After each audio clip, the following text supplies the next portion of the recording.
Zoti Gëzio, përveç takimeve që tashme me zotin Lorisi keni miqësore dhe siç dihet ky është në shtëpinë e tij këtu në Kosovë dhe në të gjithë shqiptarin, kemi diçka të re sa i përket thellimit të bashkëpunimeve rreth televizionit Arbëria dhe me zotin Loris personalisht, cilat janë këto zhvillimet e reja? Fillimisht është kombara e djalit tim, dhe pastaj na lidh edhe shoqëria me të, por kësaj radhe ne kemi diçka më shumë, sepse jem duke vazhduar një projekt së bashku edhe në Kalabri, ku do të kenë mundësi të gjithë arbreshët tanë që janë atje, që kenë emisionin e vetë në televizionin tonë të Arbëria, gjithashtu edhe lajmet çka do të bëhen edhe çka të ndodhin në Kosovë, në Shqipëri natyrale, të gjitha do të jenë të titruara dhe në gjuhën arbreshe dhe italiane, ku do të kenë mundësien të shohin të gjithë arbreshët tanë lajmet se çfarë ndodh më tanë ndetit. Yeah, this is a project that we have in mind to make news in Italy and make them understand what happens here in the Balkan Peninsula, but particularly in Kosovo and in Albania.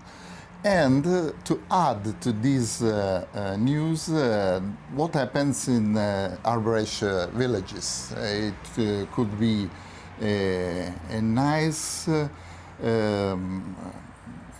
project to connect more tightly our population that are the same. They have the same origin from northern of Balkans. So we can say that we are brothers, but we have lived too long far apart.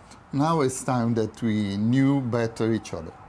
Zoti Gëzia, do të ketë edhe diçka tjetër në kodër, apo vetëm kanë u transmetuar lajmet në gjuhën shqipe dhe gjuhën italiane dhe në gjuhën arbërore, më vjen të themi. Çfarë do të ketë tjetër risi?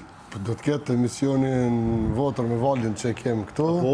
I njëjti do të bëhet edhe në Itali, do ta kemi atje edhe një val tjetër, për shkak të kohës mundit se nuk mund me të çu drejt ty atje rregullisht, po do të kemi një val atje ku do të tregoj secili fshat arbresh, punën që bëjnë arbreshët atje, jeta që bëhet atje, komuniteti arbresh atje, gjuhën, punë që i bëjnë në fshat, ka shumë prodhime arbreshe, të cilat do të mundohemi edhe të sjellim këtu, të shesim në vendin tonë, sepse janë produkte europiane dhe janë të vllazënit tonë. Well, I have found many points of contact with Qendrim and with the style of his television about the news, about the way of giving people the news, and about the respect of traditions, of cultural heritage.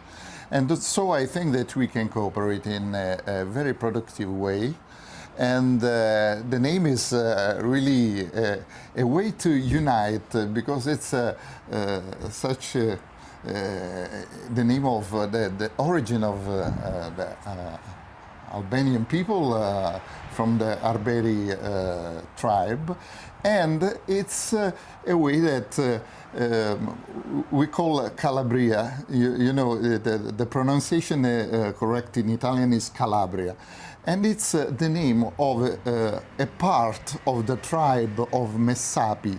Messapi was an Illyrian tribe that colonized southern Italy and went to inhabit in Calabria. And that's why Calabria is named in that way. And this is a point of connection between us. So I think that we have even in the name a way of start this project with a good profit for both of us, cultural essentially. So are you working on it? When you have plans to start? Well, we had this idea in recent times, so we are starting to write the project and to talk with the Italian government and with the Kosovo government, because we want that institutions take part to this project. This is too much important to let only from private initiative. They have to support because this is so much important for the future of our populations. And that's why we are working on it. Suksese zoti Kreziu. Faleminderit. Suksese zotri Loris. Faleminderit shumë për këtë afërsi që më na ofroni edhe neve me otu, mbase edhe me po që është tjetra atje. Kreziu diçka më shtu i ndëruar? Lorisi, Përveç kush është ai vali i dytë që do ta vali i dytë do të jetë surprizë. Okay. Po Lorisi na ka ndihmuar shumë jashtëzakonisht me punët e tij, ashtu sikur i madhe atë Gjergj Kastrioti, gjithashtu na ka ndihmuar edhe në sjelljen e një kollegjumi këtu në vendin ton, ku do t'i aftësojmë të ri tanë që të mos të largohen jashtë vendit, të rrinë në vendin ton, të mësojnë teknologji dhe informatikë në disa drejtime të ndryshme, ku do ta kenë edhe mundësinë që të punojnë online.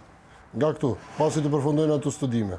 Është një nga kolegjet më të mira italiane, që e ka sjellë zotëri Loris dhe është mik i tij i ngushtë, Sergio, të cilin e kemi pas edhe sot në një vend tjetër, ku jem taku me kryetarin e komunës dhe ke marrë hapësirat, na ka premtuar hapësirat që do të na jap dhe do të punojmë së bashku edhe atje, po ne atë plan do ta zgjerojmë edhe në Prishtinë dhe në vende të tjera sepse jemi të interesuar që sa më shumë të ri shqiptar të shkollohen, të afirmohen edhe të ndërtohen në drejtimet e së ardhmes të teknologjisë. Dhe atë më së mire bën kompania e mikut Kastrioti, ku ka më shumë se 2000 profesorë specialist në Itali, që bëjnë atë punë më së miri tani për tani në Europë dhe në botë, dhe kështu që gradualisht do të ndihmojmë rinien sot do pak që të mos mendojnë me ikë nga vendi, po t'i kthejnë edhe ata që kanë ikë e të punojnë në vendin tonë. Mesazh më i bukur në fakt nuk ka se si Sepse vendi ynë është vendi shqiponjave dhe shqiponjat duhet më kthyer në foljen e vet, me punu për vendin e vet. Dhe atë mundësi do t'ja ofrojmë pothuajse çdo njerit këtu. Pasi që edhe testet do të bëhen pa pagesë, free do t'jenë që ta dimë gjithë secili se ku është me inteligjencën e tij, sa mundet me punu në drejtime të ndryshme të informatikës dhe do të aftësohet pastaj në nivelet se ku është që të ngritet edhe karriera e tij për të ardhmen e tij. Të gjitha këto do të bëhen pa pagesë, fal Lorisit dhe zotrit Sergio, e cila është një mundësi e artë për çdo njërin që do të afrohet, do ta di veten se ku është. Sepse pastaj nëse është interesuar do të hyjë në atë kolegj dhe ta vazhdoj dijen ku do të ketë edhe mundësi të hyjë në një nga projektet e mundshme që të ketë punë edhe të përjetshme. Kjo është fantastike. Kjo është fantastike për çdo të ri shqiptar dhe kjo gjitha po bëhet fal familjes Kastrioti dhe mikut të tij.